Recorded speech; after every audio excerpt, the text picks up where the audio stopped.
tungkol sa ano, kanina yung pinag-aralan natin. Kulay! Tungkol sa mga paboritong kulay. Ngayon naman, ang mga paboritong ulam naman ng mga mag-aaral. Sasagutin ninyo ang mga tanong na narito. Hindi nyo na kailangang kopyahin. Sagot na lamang ang isasagot. Tingnan nyo. Ano ba yung mga paboritong ulam ng mga mag-aaral? Ano-ano ito?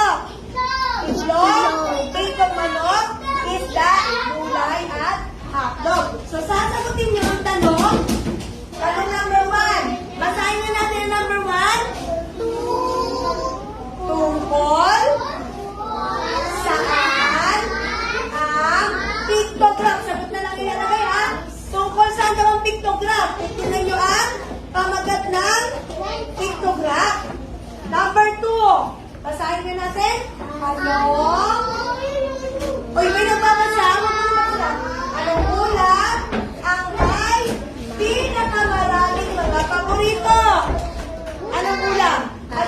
Anong ulam daw may pinakamaraming ang may paborito? Titingnan niyo doon.